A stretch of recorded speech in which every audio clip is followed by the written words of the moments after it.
Salam sejahtera dalam kasih Tuhan Yesus. Apa kabar para sahabat yang terkasih? Semoga semuanya tetap sehat dan tetap bersemangat.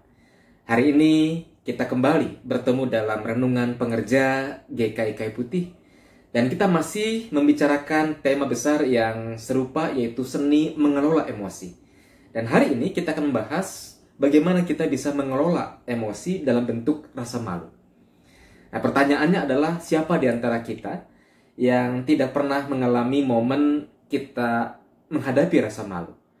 Rasanya setiap kita pernah, bukan?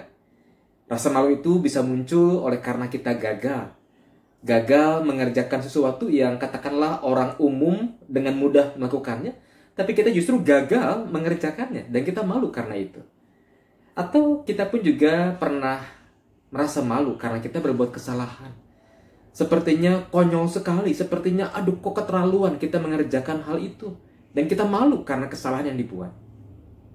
Bisa juga kita merasa malu, lebih tepatnya karena dipermalukan.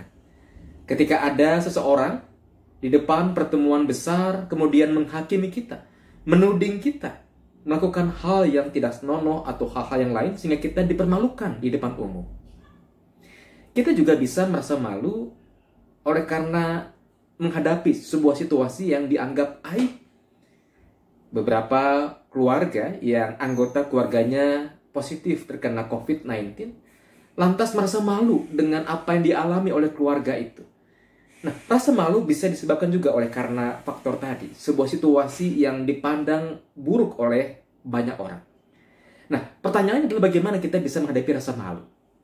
Nah, saya mengajak kita untuk kita membaca Alkitab dari kitab Kejadian pasal yang keempat, ayat yang kelima hingga ayat yang ketujuh.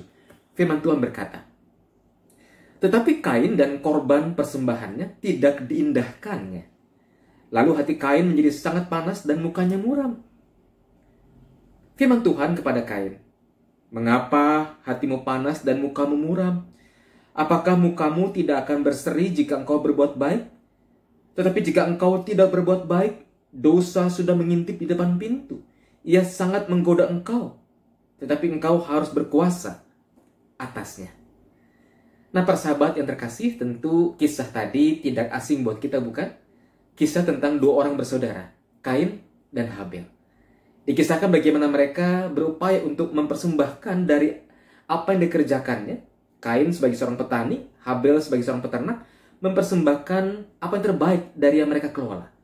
Tapi ternyata persembahan Habel dikisahkan diterima oleh Allah, sementara persembahan Kain tidak diindahkan oleh Allah, tidak diterima oleh Allah. Sehingga Alkitab mengisahkan bagaimana Kain kemudian hatinya sangat panas dan mukanya muram. Dalam terjemahan lain dikatakan bahwa wajahnya jatuh, wajah Kain ini jatuh. Dalam kondisi apa? Seseorang wajahnya tertunduk ke bawah. Bukankah di saat ia merasa malu atau ia merasa bersalah? Nah, ketika dikatakan wajahnya muram, maka Kain bukan tidak mungkin dia merasa malu karena ia sudah menyiapkan segala sesuatu yang terbaik, ternyata tidak diindahkan oleh Tuhan. Allah sebenarnya mengasihi Kain, sehingga ketika Allah melihat hati Kain begitu panas, mukanya muram, mukanya jatuh tadi, Allah lantas mengingatkan, kenapa kamu begitu?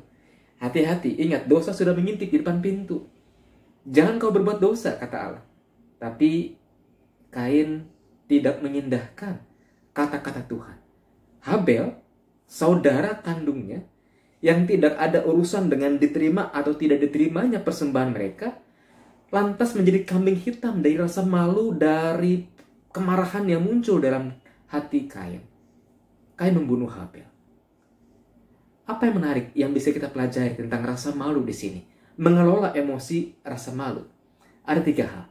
Yang pertama adalah sesungguhnya sahabat yang dikasih oleh Tuhan, berbicara tentang rasa malu, maka rasa malu adalah salah satu dari sekian banyak rasa, dari sekian banyak perasaan yang Tuhan berikan untuk kebaikan manusia. Mengapa Tuhan memberikan rasa malu? Sebab rasa malu ini muncul dalam diri kita sebagai salah satu kompas moral. Kalau kita berbuat salah, Dan orang banyak mengatakan kita telah bersalah. Tapi dalam hati kita tidak pernah merasa bersalah untuk sebuah perbuatan yang jelas-jelas hukum mengatakan itu salah. Nah, bukankah orang seperti itu adalah orang yang celaka? Orang yang tidak punya kompas moral. Karena itu kalau kita bisa merasakan malu oleh karena sebuah situasi di mana kita bersalah, bersyukur. Itu berarti bahwa kompas moral kita masih cukup lengkap. Ada rasa malu yang membarengi kompas moral kita. Sehingga tidak heran di beberapa negara kita menyaksikan ketika ada sebuah peristiwa terjadi, katakanlah itu bencana alam, atau ada sebuah kematian yang bisa dicegah, pejabat-pejabat terkait lantas apa? Mengadakan konferensi pers, kemudian membuat pernyataan mundur dari jabatan. Dia merasa malu untuk sebuah situasi yang terjadi, yang tidak bisa dicegah. Padahal ada banyak sumber daya yang bisa mencegah hal tersebut. Hal yang kedua, rasa malu ketika muncul dalam kehidupan kita, perlu kita kelola aneka perasaan yang membarenginya. Ada kemarahan barangkali, ada dendam barangkali. Perlu kita kelola dan kendalikan agar apa? Dosa dikatakan oleh firman Tuhan telah mengintip di depan pintu. Jangan sampai kita berbuat dosa tatkala kita merasa malu. Kita perlu menguasai rasa itu dengan cara berdoa, melihat apa yang positif di balik sebuah hal negatif. Dan yang ketiga, rasa malu yang wajar, rasa malu karena kita gagal, rasa malu karena kita bersalah. Berdamailah, terimalah itu sebagai hal yang wajar. Sebagai hal yang wajar supaya kita bisa bertumbuh, supaya kita bisa belajar sesuatu dari kegagalan, dari kesalahan itu. Artinya rasa malu yang wajar sesungguhnya menolong kita untuk bertumbuh. Asalkan kita mau belajar darinya. Kiranya Tuhan menolong kita untuk bisa mengelola emosi, dalam hal ini rasa malu. Tuhan memberkati.